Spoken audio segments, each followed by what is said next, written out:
Well, I'd like you to just suspend disbelief for a while and come with me for the next hour and a half to Nairobi, Kenya. And there I'm going to introduce you to the voices of the people who live there. So let's start by looking at a map so that we can all place ourselves. As you can see, Nairobi is the capital of Kenya. It's probably the most important city in East Africa for organizations that do business in East Africa. They almost always have an office in Nairobi. Now, this part of the world has been in the news quite a bit lately, and so I'd also like to just point out that this is Sudan. Sudan just had a vote. 97.5% of the people in the south voted to secede from the north. The southerners are Christians, the northerners are Muslims. And so this country is going to be divided in half soon. Just north of Sudan is Egypt. You have probably noticed that Egypt is having a little bit of ruckus right now. To the west of Libya is Tunisia. There was recently a surprising sort of fast revolution in Tunisia that people weren't really expecting. Yemen has had problems very recently. Yemen is at the bottom of the Arabic Peninsula there. And then Uganda, which is right here, is scheduled to have an election next month. So there's a lot of stuff going on politically in Africa right now. But where we're going to talk about is Nairobi, Kenya. The mission of the organization that I am the co-founder of is to fund education and provide support for children who live in the slums of Nairobi and who've lost one or both parents due to HIV/AIDS. And our goal, importantly, is to give them a chance at education so that they can transform their lives, because we know it is education that allows that transformation of your life to happen. Our vision is to keep the children in the program throughout both primary and secondary education, and then to even provide scholarship opportunities as they enter post-secondary. We really want to stick with these kids until the point that they can become contributing members of society. So I'll tell very briefly the story about how this began. On the left, you'll see my partner, Peter Ndungu, and that's me on the right, just in January when I was in Kenya. Peter and I first met on January 1st, 2006. We were at the end, my family and I were at the end of a 3-week vacation, a photo safari in Kenya, and my college roommate asked me to meet him. And so he came to our hotel and told us his life story, which is that he was orphaned when he was 11 years old and left on his own in the largest slum of Nairobi, which is called Kibera. And Peter kept body and soul together by going to a Lutheran church every day where they had a feeding program. So he would get up in the morning. He lived in a little one-room, mud-walled, tin-roofed shack. And he would get up in the morning and get himself to school and then run to church, because at church he could get lunch for free. And then he would run back to school and finish out his day. Now, 2 or 3 days a week, he couldn't go to school because he had to find odd jobs so that he could get a little bit of money to buy food and to pay school fees and things like that. Eventually, the pastor of the church got to know him and helped him get a grant through World Vision. And that grant then paid his school fees. And so, but in this church, he found the community and the support system that helped him actually finish high school. And then he went on and became a Lutheran pastor himself. After about 15 years, so he had ministry in a variety of slums that are around Nairobi. And after about 15 years, the Bishop of Kenya asked him to come to the United States to do graduate studies. So he came to St. Paul, Minnesota, and attended Luther Seminary, where he got a master's degree. And during the time that he was there, my college roommate was his pastor. So that is how we met. And on that day that we met, Peter asked me this question, which has changed my life. He asked me if I thought I could find people who would sponsor children so that they could have a chance at an education like he did. You see, he was now serving a congregation that bordered this slum, and the HIV/AIDS crisis was getting worse and worse. And so there are, today in Kenya, 1 million AIDS orphans. And of course, thousands and thousands in the areas right around his church, and in their lives, he saw his own life. So long story short, I said yes. And so we created this program sister nonprofit organizations. The one that I lead, Friends of Ngong Road in the United States, his is called Ngong Road Children Association. And today we support 300 children, providing them meals, education, and a variety of other support services that I'm going to tell you about. So that's how this all started. So before we go any further, I want to take you there. I want to try through pictures to help you understand what it's like there, because the context in which we operate is very different than Texas. So this is just one of many slums in Nairobi. 65% of the people who live in Nairobi live in conditions that the United Nations describe as slum conditions. The United Nations definition of a slum is that there is no running water, no immediate access to any kind of sanitary facilities. The structures that are in a slum are all built on land that is not owned. So basically it's squatter type residences. And finally, they're very congested. Those are the 4 criteria that the United Nations defines as being a slum. I've learned a lot about slums since I started doing this work. In round numbers, we have about 6 billion people on our planet today. And in round numbers, about 1/3 of them, or 2 billion people, live in this kind of conditions. So it's kind of surprising to most Americans to realize that you could see things like this if you went to Lima, Peru, or Mexico City, or Bangalore, or certainly lots and lots of places in Africa. Each of these structures is multiple residences. So we're going to go closer now and see what they look like up close. So this is one, and this is one residence, and then this is one residence back here. This is the door and the window, and then there's a door and a window. Each residence that people live in slums are typically one room, and typically, you know, about 8 feet by 8 feet square. Often they have tin siding. This one is made out of wood. Sometimes they're made out of mud. One of the UN definitions of slum, that they're close together. And you find that most of these places are a real warren, and so you have to walk from place to place. Cars can't fit in there. When it rains, it gets muddy. And of course, most of these places have a rainy season. It's interesting that our eyes are very well tuned. I bet everybody in this room would be able to identify the difference between a $100,000 house and a $1 million house. What I've learned is that in the slums of Nairobi, there are differences between the caliber of houses, and this is one that's sort of on the upper end. And what are the markers of that? Well, it's the same size. It's just a single room, but there's paint, little evidence of pride of ownership, and a lace thing over the door. There's a secure lock there. There's concrete on the floor, so it doesn't turn to mud during the rainy season.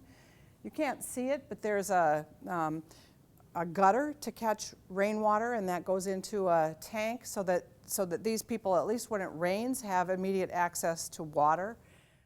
This is a slightly nicer dwelling in the slums, but you can see it's pretty basic. And this is what they look like on the inside typically. You have anywhere from 2 to 10 people living in a room like this, and so it gets crowded and full of junk. Typically, typically the adult would sleep on the bed. If there's only one adult, they would bring 1 or 2 children into the bed with them. And then typically there would be mats laid out on the floor, and the other children would sleep on the floor, or sometimes children sleep on chairs like that chair there. It's pretty tight quarters. But we describe this as, we do home visits as we bring children into our program, and we would describe this as a place that was suitable for a child to live and do schoolwork, because there's a table where they could actually put their work and write, and there's a window, so there's a little bit of light. It's not beautiful by our standards, but if this child has a loving guardian or parent, then it's a surrounding that we would consider to be acceptable.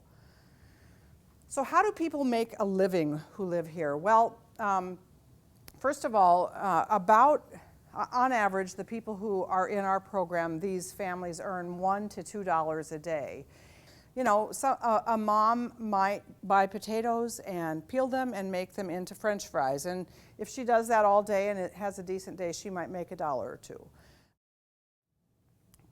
The way that people cook is outdoors over either charcoal or wood. And the stoves that they use to cook are called jikos. And so this guy makes these. He gets this tin and pounds it out and drills holes in it and makes it.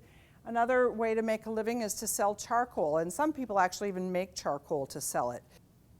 Shoe repair, mending clothes, things that we throw away are repaired over and over again in Kenya. This one is the most, I think, dramatic example of what it means to be poor. In Kenya, the very poorest people, when they need to buy fuel to cook, buy these things. And I just took this picture a couple of weeks ago.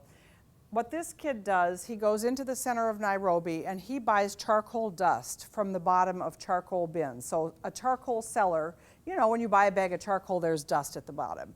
So he takes that dust and he kneads it with mud, and that becomes a form of fuel, and it is sold to people. It's the cheapest fuel that you can buy. And so only people who don't have any money at all buy it, and only people who don't have a better way to make a living make it. But that is an example of the kind of using of everything that people do in Kenya to get by. So cooking, as I said, is done outside. This woman is cooking for one of our schools, and she's cooking over charcoal. This woman is cooking over firewood, I mean. And water is purchased. These are some of the children in our program. We're doing a community service project going to homes of people who were sick with AIDS and getting their water containers and filling them up with water and taking them to their homes.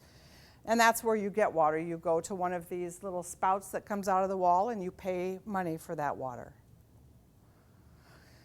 So that's what it's like, a little bit about what it's like to live there.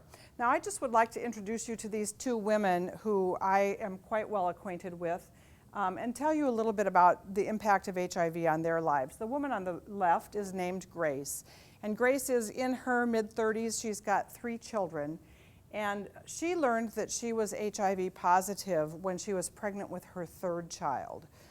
So she was married, and that's when she found out that she was pregnant. She went into the hospital for some prenatal care.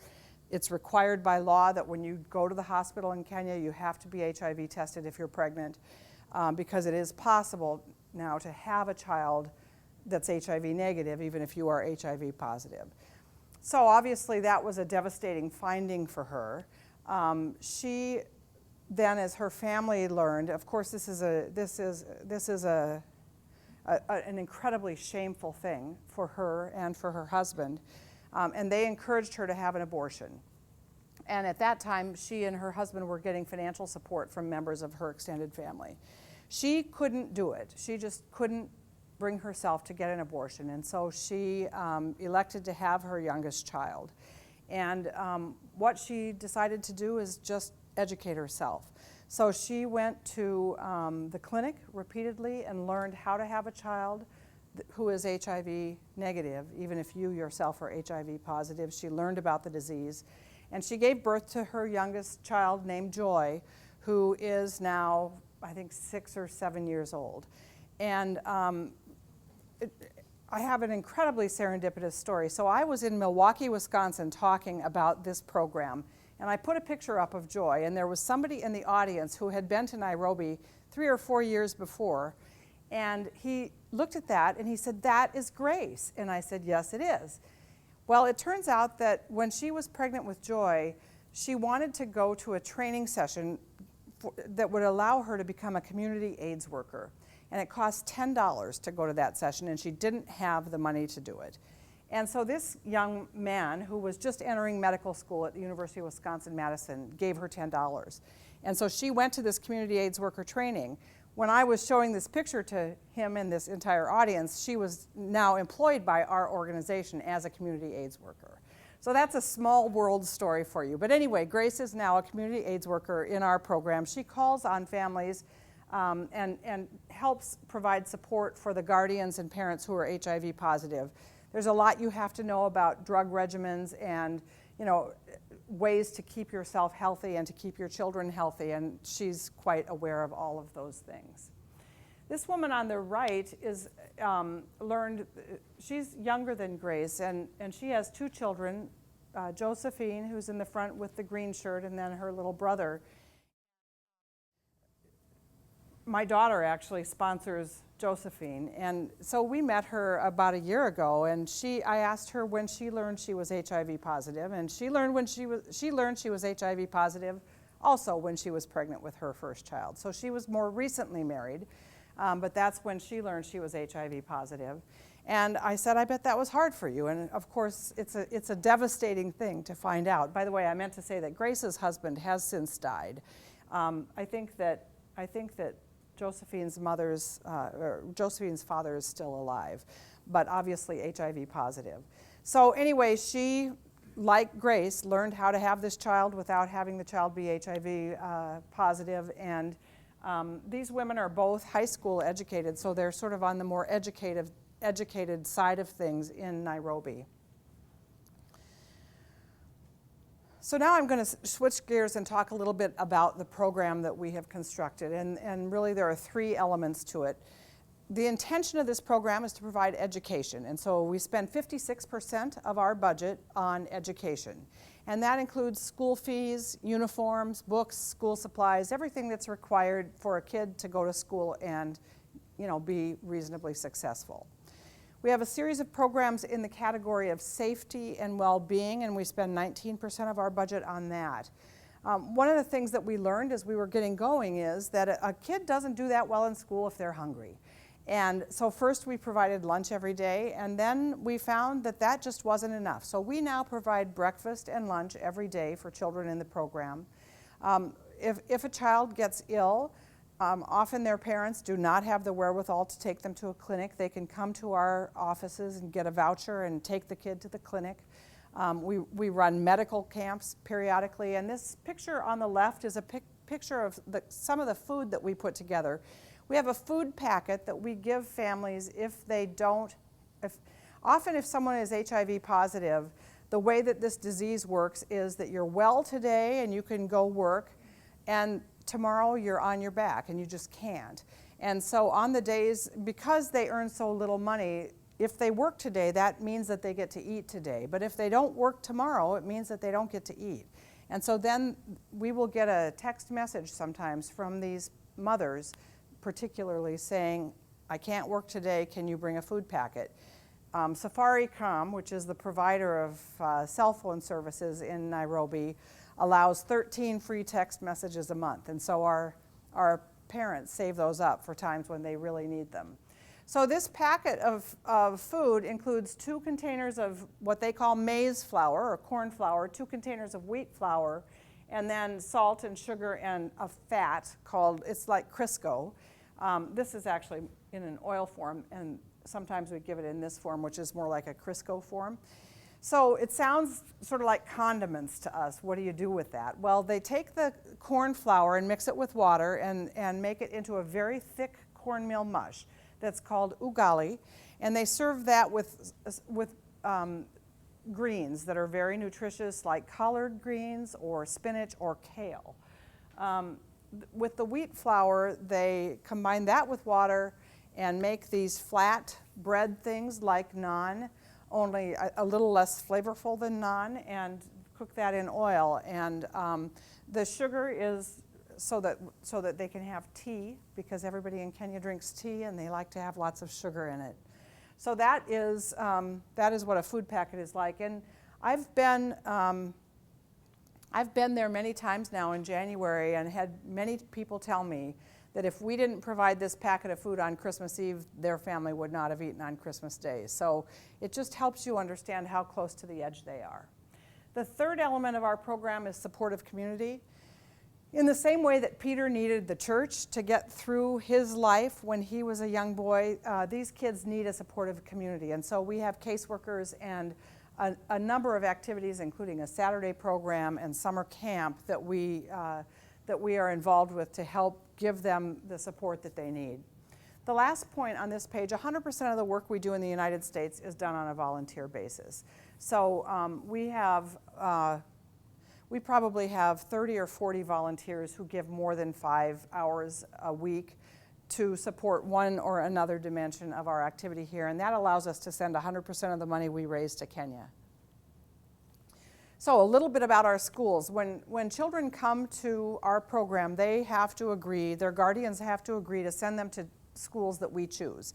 There are lots of schools in Kenya, and our business model is not to start schools or run schools. We use existing schools, and what we do is screen them to try to choose schools that have been effective at delivering good academic outcomes. And so basically we work with 3 primary day schools. We're now expanding our list of high schools because we have a lot more kids going into high school. Our high potential students take an exam in 6th grade, and if they do well on that, we send them to boarding school in 7th and 8th grade.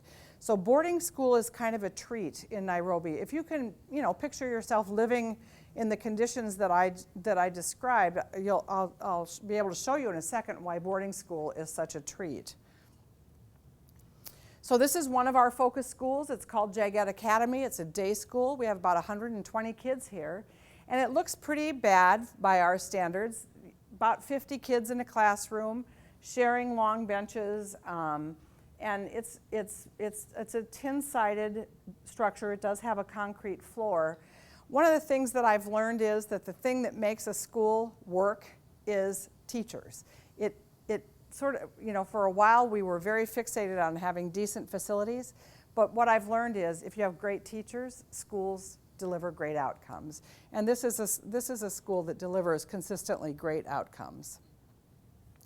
So this is the choir at one of our boarding schools, our primary boarding school called GSU, and I'm going to have them do a little number for you here, just to wake you up.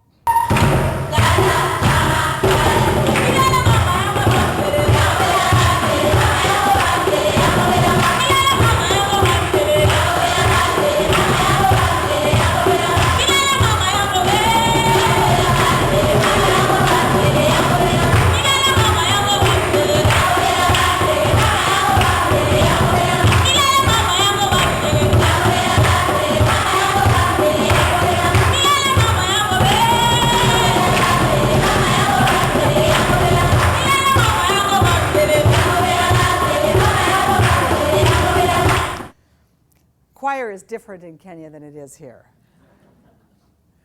So the benefits of boarding school, first of all, it's safe. You can imagine as these, when you live in a very congested environment like these slums, and especially as the girls get to be teenagers, it becomes more and more scary. And so we love having them in boarding school. And I didn't mention, but all of our students in high school are in boarding school. It's very structured. They get up at 5:30 in the morning. They go to bed at 9:30 at night. They have to study on weekends. I mean, it is incredibly structured, but they get 3 meals a day plus tea. They have organized sporting and leisure activities.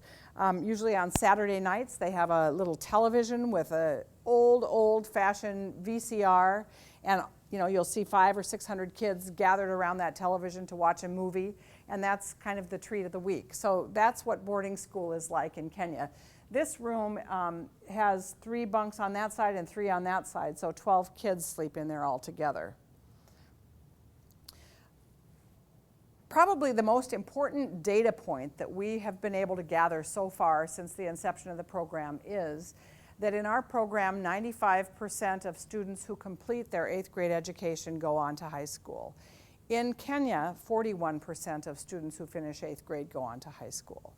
And so we think that that is an incredibly important marker of success. It is just really important in Kenya, like here, for people to have not just a high school education, but training beyond high school. But again, in a country where only 41% of people who finish 8th grade go on to high school, if we can get all of our kids through high school, that is, we think, a big deal. So that's about education, safety, and well-being. This is just pictures of kids eating meals and some of the medical care that we provide, breakfast, lunch, and basic medical care. And then supportive community. Every Saturday we have a program. It's basically a variety of fun child development activities wrapped around a meal. This is one of our caseworkers. She's reading a letter that this child received from her sponsor, and they're talking about how this child can respond to that letter. This is a library that we built. Another thing that I've learned in this work is that we have a lot to thank Andrew Carnegie for. He created the lending library system in this country. And there is not a culture of lending libraries in Africa anywhere.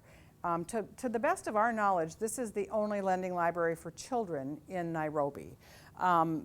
It is just astonishing how excited they are to come and take a book in a plastic bag and have the chance to read it. It's just a really thrilling thing for them. And well, imagine you don't have a television, you don't have a computer, you don't have, you got a lot of junk going on around you. To be able to escape in a Harry Potter book is kind of an exciting thing. So this library is really, we think, important.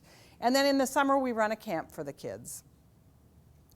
Okay, now I'm going to switch gears and talk to you a little bit about the process of starting something like this, because it doesn't just happen automatically. As I said, I met Peter on January 1st of 2006, and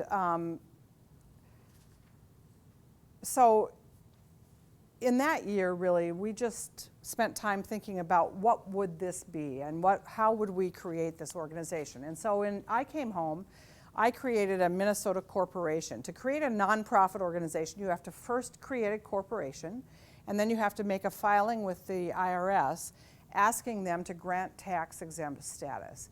And so I did that work. And in Kenya, there's a similar process, and Peter did that. And then in the United States, I recruited a founding board and our first 60 sponsors. And then on January 1st of 2007, I was in Nairobi, and we launched the program. So of course, when you launch it, you have to think about all kinds of things. You have to have an office where people can come. So we opened an office and recruited our first 2 staff members other than Peter. We spent a huge amount of time the first year thinking about financial record keeping, because people in the United States, appropriately I think, want to feel confident that their money is going to its intended purposes. And Kenya is a cash economy, and so developing a system for record keeping in Kenya that has appropriate controls and where we could feel confidence that the organization that the money was being spent effectively was important. I really personally have learned in my career that you can have great people, but if you don't back them up with really good systems, you can run into all kinds of problems. So we wanted to create good systems in Kenya. So we worked a lot on that. We also worked on just defining what are the key elements of this program. Of course, education, but very early on we decided to have this Saturday program primarily because we didn't feel confident that kids were getting a meal on Saturday. And so we wanted them to come to a place and have community develop and give them a meal. And we also added vouchers for medical care right away. In the United States, our focus is really on fundraising and communications. And so we developed a website, we developed an electronic newsletter, we recruited 60 more sponsors, 1 more board member. So those were sort of the things that we did in the year that we launched. By 2008, it became very clear. So now we had January 1st, 2008, we had about 120 kids in the program. So think of 120 kids. They all break their arm or get into trouble somewhere, and they have different school problems, and they have different medical problems, and you have to keep track of all that stuff. So we were trying to do this with spreadsheets, and we had all kinds of spreadsheets going between here and Kenya, and it simply wasn't working. And so one of our board members who has a background in technology applied to Salesforce.com, which is a web-based database, so it operates in the cloud. And we got a free license to this software, which corporations pay $50,000 a year for. And so now our entire operating platform is on Salesforce.com. So we spent 2008 really working on that, both here and in the United States, and in Kenya. So I could show you this if we were going to go really, really deep into it, but on Salesforce.com I can show you any kid, what their school marks were, where they go to school, who their guardian is, who else lives with them in the family, the phone number of the guardian, when they last wrote to their sponsor, who their sponsor is, where their sponsor is, record of donations, all that stuff is in this database. So it's a powerful operating platform. In 2008 is when we went to this whole idea of focused schools. Before that, we allowed children to go to whatever school they were already going to. And on January 1st, 2008, we had 120 kids in 47 schools. Completely unmanageable. I mean, just from an operating point of view, you can't manage it. You can't even pay school. If you set out on the first of the month to pay school fees, you can't do it in a month because there are too many schools. So we had to change the system and require that kids go to schools that we selected. We got counselors to help with some support. In the US, we added another board member. We did our first strategic plan, and we got our first very significant donor who made $1 million commitment to the organization. So that's something that my sister appreciates. In 2009, our focus, I would say, was on quality. We had to expand our office in Kenya. We changed our staffing model because by 2009, we had about 180 kids, maybe even a little more than that. So now, when you have 180 kids, if you have a few staff people, they can't keep track of them all. It's too many kids. So now our model is that we have a caseworker team that's responsible end to end for 60 kids. So they visit the home, they visit the school. If there are medical problems, they follow up. So they are responsible for all of those kids that are in there, that are assigned to them. We had our first medical camp in 2009. We added breakfast because kids were not getting enough to eat, and we opened our library in 2009. We also started an intern program in 2009 and launched an endowment. So what happens with kids is that they grow up. And last year it became clear to me as I was in Kenya in January that we just had all these kids who used to be these sweet little kids, and they were turning into teenagers. And so we really are still in the place where we have lots of work to do to try to figure out how to deal. Right now we have 61 students who are in high school. Next year it will be 100. And so when you have 100 by next year it'll be about 340 kids who are in high school, your program has very different needs than when you only have primary age students. And so we're really working now on trying to deal with that.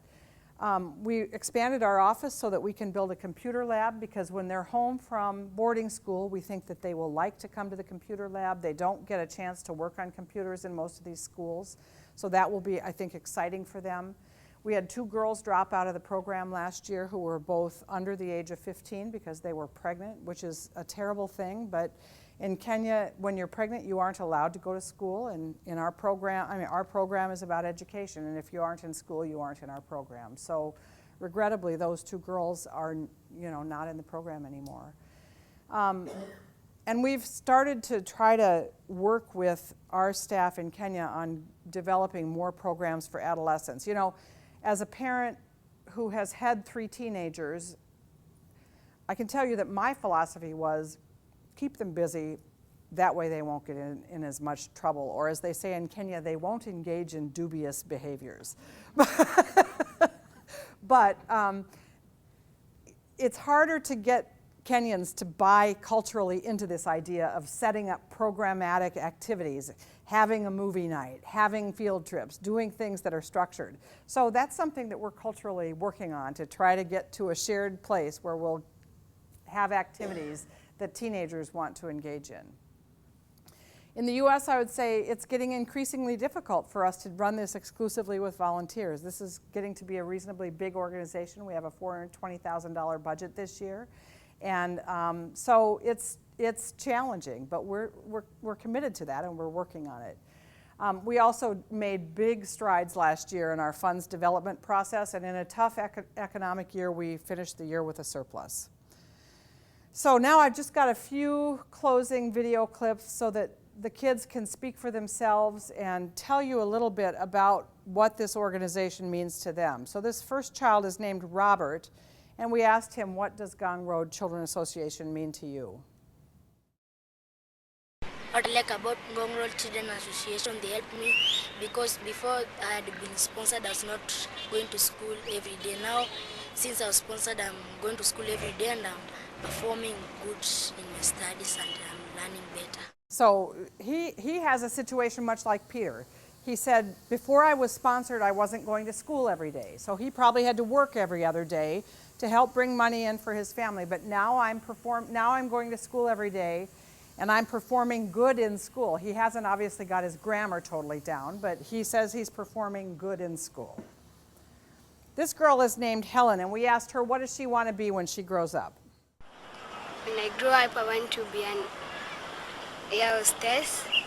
I like it because it will help me to help my family, and I will support myself when I have that job. Okay, so Helen would like to grow up and be an air hostess, which means a flight attendant.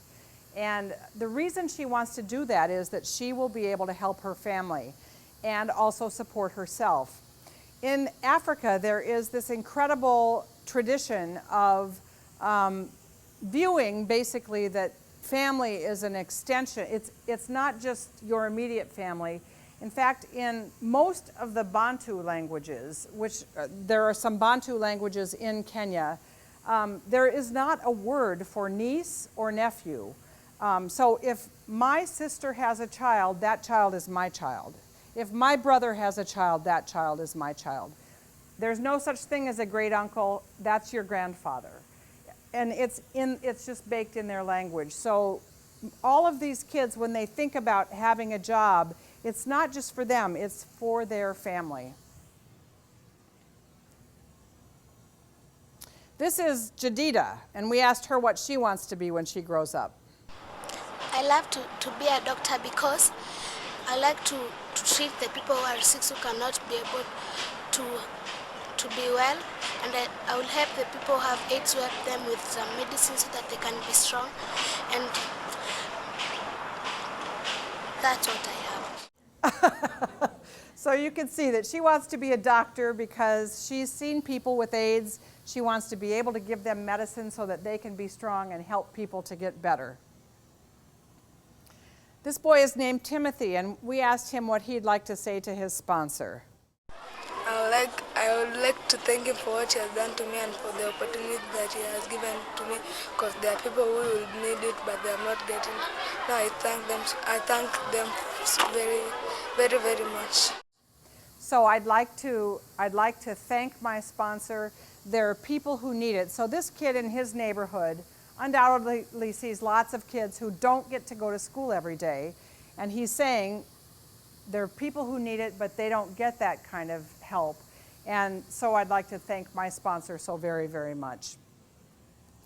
Finally, this is Elizabeth, and we asked her what she'd like to say to her sponsor.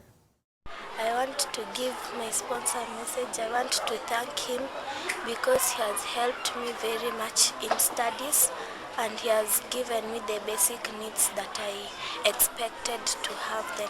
And I want to thank him because if it was not him, I don't think if I could have been here for now. So she's saying, I want to thank my sponsor for helping meet my basic needs. And by that, what she means is food, education, basic medical care. That with that kind of support, she said, without that help, I don't think I could have been here right now. So it is, in my experience, this gift of sponsorship is a transformational experience for these kids. It completely transforms the trajectory of their lives. They are kids who live close to the bottom of life's barrel. They do not have a shot unless they get an education. And by getting food and basic medical care and an education, they get a chance. We work hard on building relationships. We ask our children to write a minimum of 2 letters per year to their sponsor, and we teach them how to do that effectively. And as they grow, they get better and better at it. So it's fun to watch those relationships emerge. You know, kids all over the world have dreams. This room is full of young people. You all have dreams. And at some level, I think about this program as being fundamentally about enabling dreams. This boy, Michael Ochara, is a very bright kid. He's a sophomore in high school. Who knows where he ever heard of Oxford University, but he stood in front of the whole program last summer in camp with tears sort of streaming down his face, said, "I can only thank my sponsor by working hard. And I promise you someday I'm going to go to Oxford University." So all I can say is from his lips to God's ears, I hope that Michael gets to Oxford University. So ways you can help. Sponsorship now is $63 a month for full sponsorship, but we have a student sponsorship that costs $25 a month. Having that large donor allows us to underwrite that student sponsorship. So if you have friends and you'd like to get a group of people together and sponsor a child, you can do that for $25. You can make a contribution, you can share the story. But more than anything, I just thank you for giving me a little bit of your time, and I would be happy now to take any questions that you have.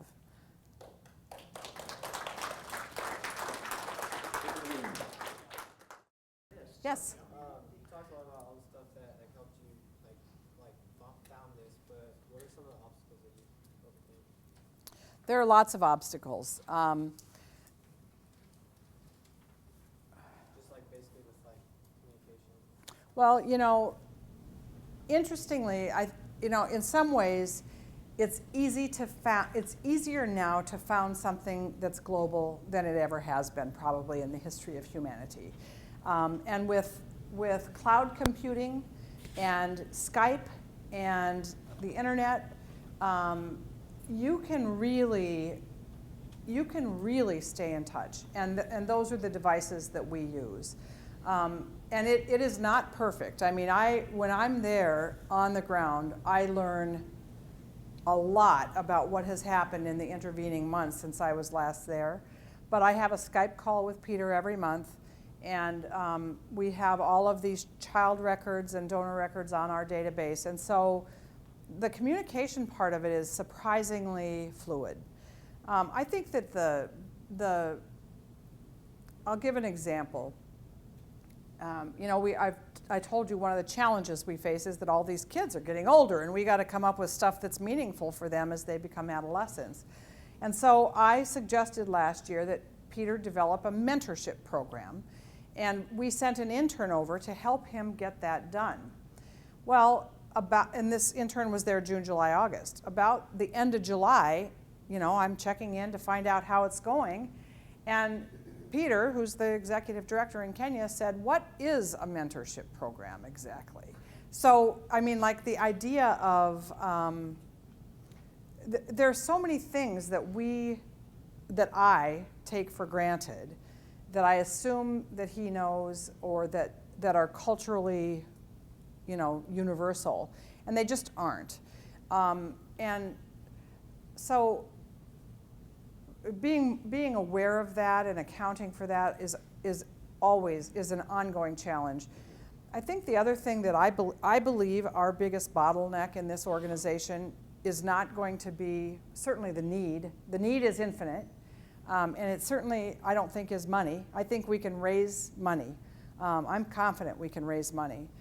The biggest bottleneck is having effective leadership on the ground in Kenya so that we are confident that things are happening correctly and that we're doing a great job with donors' money and that we're dotting I's and crossing T's. That is, I think, the single biggest obstacle that we face. Yes?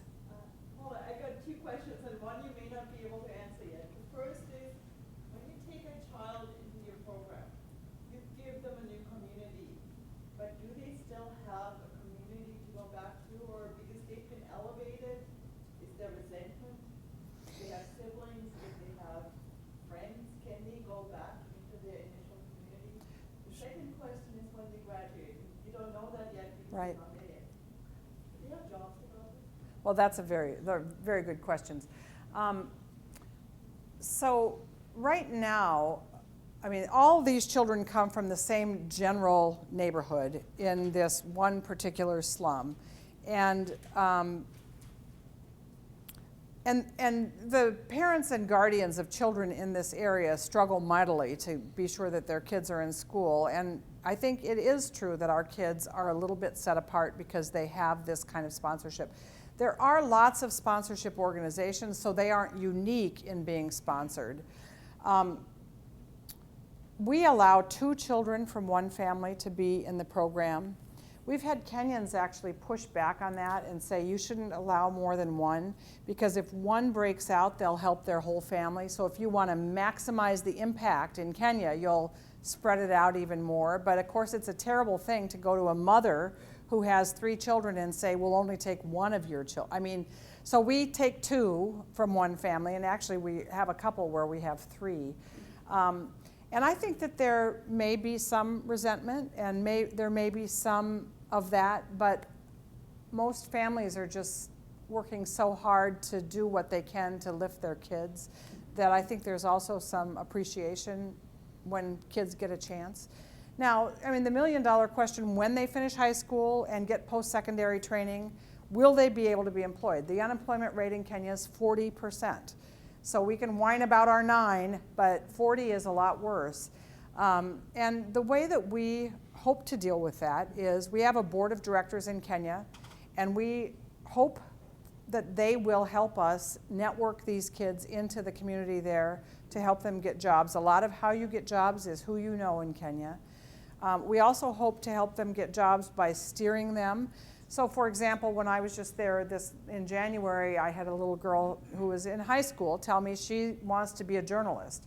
And I said, you know what, I would recommend that you think about doing computer-based journalism, not just think about writing for a newspaper or a magazine, because there's lots of opportunities in Kenya right now for people who have computer skills, and not very many people do. So if we can steer them, I think that can enhance their chances.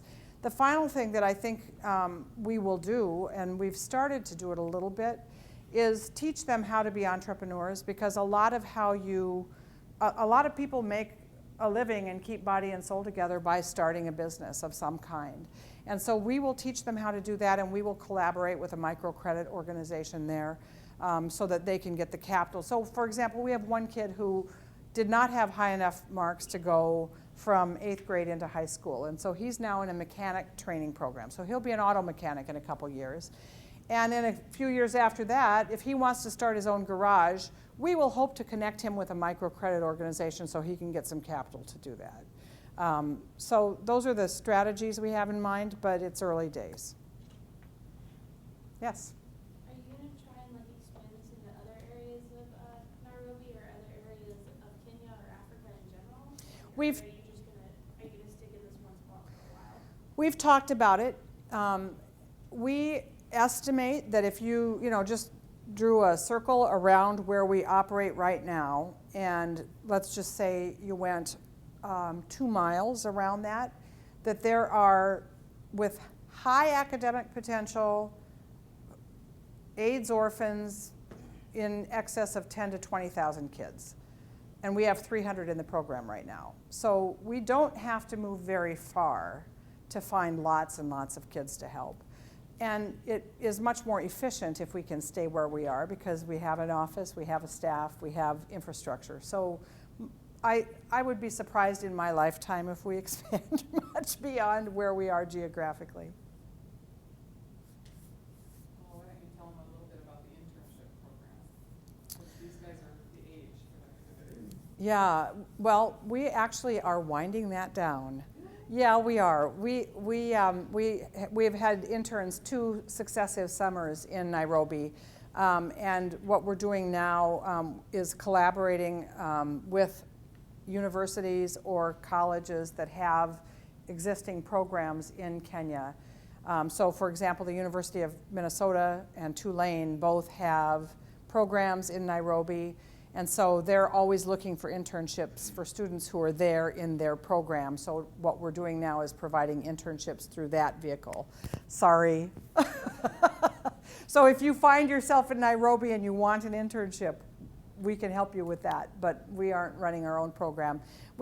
The challenge that we had is we had to house these kids, and if they go through a university, the safety issues are covered, the housing is covered, and we just have to give them meaningful work, which we have to do. So. But can students from other universities go through that? Absolutely, yeah. The Minnesota program, we've had students both from University of Wisconsin and University of Minnesota as interns in our program in Nairobi. It's a Minnesota program, but they all went through it. So. Yes? I think like collaboration is a really important part of what you're doing, and I was wondering what kind of process you go through when you select who you're going to collaborate with. You're essentially collaborating with certain schools, Yep. with some other nonprofits. You mentioned the microcredit organization, and now you're talking about universities as well. Yep, you're absolutely right. In fact, we're just redoing our strategic plan for the 2011 to 13 timeframe, and one of our major areas, we have 4 strategies: recruitment, retention, fundraising, and partnerships. Those are our strategies. And one of our board members is responsible for partnerships. And so we seek to have partnerships both here and in Kenya. The partnerships that are most productive for us here are with universities that provide interns, and we can provide work in Nairobi. We have a partnership with a travel organization called Wilderness Inquiry, and we're just in the early days of trying to structure trips so that we can take people to Kenya to work for a few days and then go on safari for a few days, hopefully meet a child that they sponsor, learn about the program, and so forth. So we collaborate with actually 2 different travel organizations. In Kenya, we have a very important relationship with a very big NGO called Christian Health Association of Kenya. They source for us doctors and provide kind of at-cost pharmaceuticals when we have medical camps, and they provide HIV testing and things like that. We also we have a couple of other important partnerships in Kenya. One is with a business that is affiliated with Kimberly-Clark in the United States, and they provide sanitary napkins for our adolescent girls so that they can go to school during the time that they're menstruating each month. So we're always looking for, I'd like to find a food partner in Kenya, and I'd like to find, I'm sure there are other partnerships that we will seek out here over the course of the next few years too. Yeah, the microcredit is an important one that we need to find in Kenya too. Yes? 2 things. One comment, one question. In partnering with a university, one of our program providers, Second College, they have a program, or have had a program in Kenya. They've suspended it for a little while, but they want to bring it back, and so that might be an avenue for our students. Yes, it might. Because on all of their programs, they offer internships, and so that might be. That would be great. And then my question is, on the kids who are sponsored, how are they chosen, or what's the application for the families? That's a great question. So we have 300 children in the program and 400 children on the waiting list. And we only have 400 on the waiting list because we won't take any more. If we wanted to have as big a waiting list as we could have, we'd have 1,000 on the waiting list.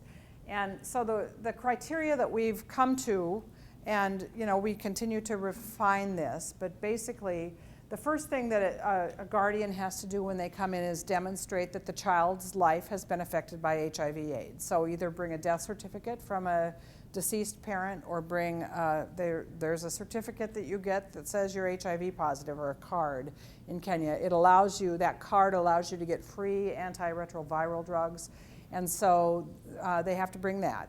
So if they pass that bar, then we allow them to fill out an application. And as we get sponsors, and we need to fill up our waiting, we basically have 3 categories: kids that are in the program, this big waiting list, and then there's kind of a bucket of kids that have been deeply screened that are ready for a sponsor, immediately ready for a sponsor. So when we need to fill that bucket up, our caseworkers go out to the homes of people who've applied, and visit the home, not once, but at least twice, talk to the neighbors, talk to the guardians or parents. We visit the school where that child goes, and find out how the child is doing. They have to produce a report card. We only accept kids who are performing in the top half of their class. So regrettably, kids that have learning disabilities or other kinds of problems, we don't take them. We take kids that do well, that we think have a chance of doing well academically. And it's a crappy thing, but when you have infinite supply and limited slots, we're trying to find kids who will be successful. We don't screen for AIDS, so we have 12 kids in the program who are HIV positive. As soon as we find out that most children don't know whether they're HIV positive until they start to present symptoms. And we do, once kids get in the program, get them tested so that if they are HIV positive, we can get them on ARVs as soon as possible. But it's through that process that we then select children. Sometimes we're trying to emphasize one school or another, so we might be more focused in one geography or another. But that's what we do. People go on the website. Yes, all of our communication really is electronic. I have some one-page fact sheets in the back there, but mostly what we do is electronic communication. Our website is on the bottom of each of these pages. You can see www.ngongroad.org. And if you go to our website and click on a tab on the left, it's called Waiting Children, you'll see photos and bios of the kids that are in the intermediate bucket, immediately ready to be sponsored. So, yes? You said y'all had 47 schools that students went to when y'all first started. Y'all switched to select schools. How many schools do y'all have now?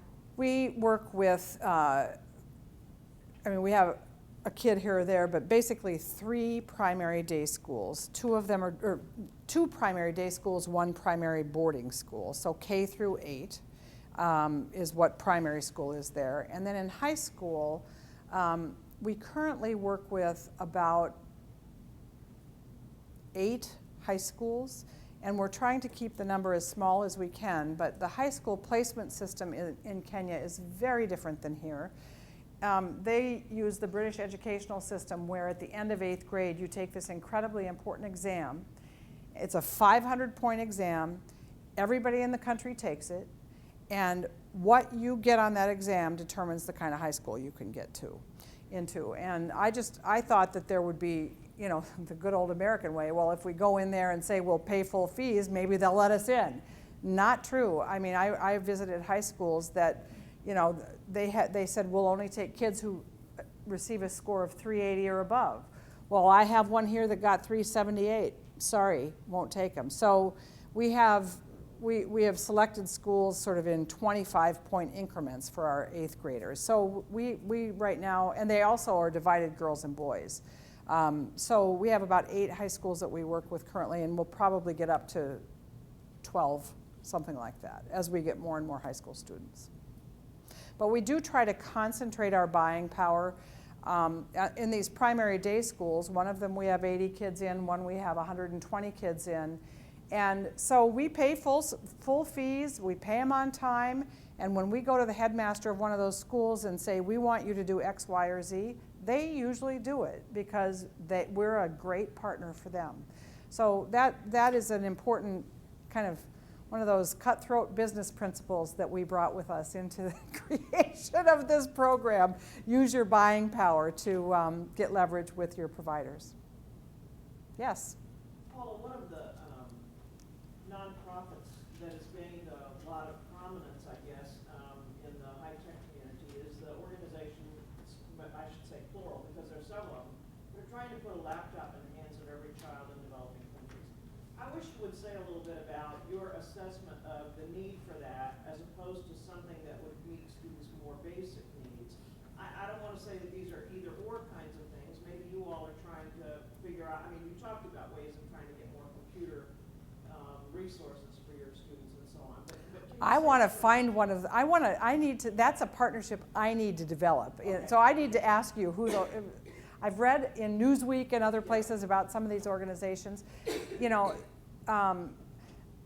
of course, the most basic thing that people need is food and safety and basic medical care, a place to live, you know, sort of that sort of lowest thing on the hierarchy, and then maybe education is after that. But if they want to get a job in Kenya, they need to know how to use a computer. Now, most of the schools that our kids go to don't have electricity, at least the primary schools. And so they don't have computers, they don't touch a computer, they have no experience at all. And a laptop would never be recharged. A laptop would be a useless item unless it was a solar-powered laptop or something like that. I mean, there's no electricity.